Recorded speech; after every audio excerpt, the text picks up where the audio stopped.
We were one of those couples people said were meant to be. 7 years together, 5 married. We used to finish each other's sentences, crack each other up across crowded rooms with just a glance. We danced in the kitchen on Friday nights, burned pancakes on Sunday mornings. We dreamed out loud about a house with a garden and maybe 2 kids. A dog eventually.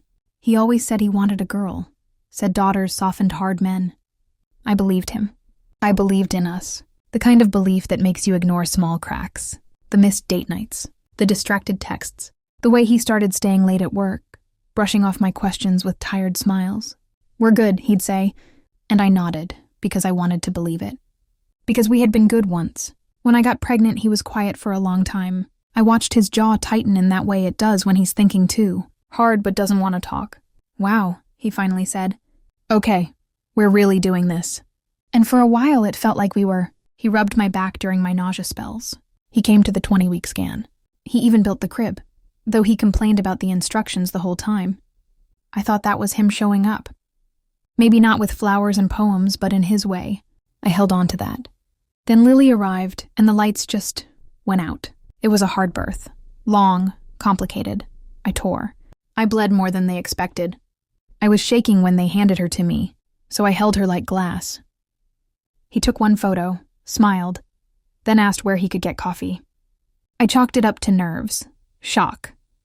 Men don't always know what to do in hospitals, but once we got home, the distance grew louder.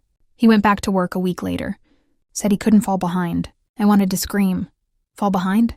I haven't slept more than 2 hours in a row, and I can't even sit without wincing, but I didn't. I nodded, kissed him goodbye, and turned back to our daughter. That first week alone, I cried so much my throat hurt, from exhaustion, from hormones, from fear. Lily wouldn't latch. I was cracked, bleeding, Googling how to know if your baby is starving, at 3 a.m. with tears pouring down my face. I paced the hallway with her strapped to my chest while he snored through everything, through her cries, through mine. I kept giving him the benefit of the doubt. He's tired too. He doesn't know what to do. Men aren't wired the same. He'll come around. But how long do you wait for someone to come around while you're unraveling? 3 months in, and I've become someone I barely recognize. I measure time in feedings in dirty onesies. I haven't showered without rushing in weeks. I eat standing up. I haven't laughed, really laughed, since I gave birth. He doesn't see any of it. He walks past me, kisses Lily's forehead, and says, "You're doing great." But he doesn't ask how I'm holding up. He doesn't offer to take her, even for a moment. He doesn't see me. Last night, Lily had a fever. I was scared. Her little body felt like fire. I woke him up, panicking, needing backup.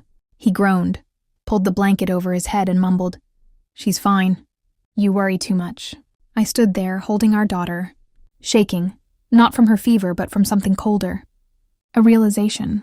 He's not in this with me. He's just watching it happen. From the sidelines. This morning, the air in the apartment is heavy. He's on a Zoom call, laughing. I haven't spoken to another adult in 3 days except to say yes, pediatrician, and no, we haven't switched formulas. Lily is asleep in the carrier on my chest. I walk to the sink, start washing bottles. My hands are cracked. My back aches. I look at our reflection in the dark microwave glass, and I whisper out loud just to hear the truth said. Being single would be easier than this. Not because raising a baby alone is easy. I know it won't be. But this emotional hell, this constant, lonely begging for partnership, for presence, for even a hint of empathy, is killing something inside me. I don't need him to be perfect. I just need him to try. I text my sister. Me. Can Lily and I stay with you for a few days? Her. Yes, come whenever you're ready. She doesn't ask questions. She just sends a heart emoji. That small kindness almost breaks me. I start packing a small bag. Diapers, Lily's bunny blanket, a few of her clothes, a clean bottle. I move quietly, like I'm afraid he'll come out and try to stop me. But part of me knows he won't. He's not paying attention anyway. I write a note and leave it on the counter. I've been patient. I've begged, hinted, cried.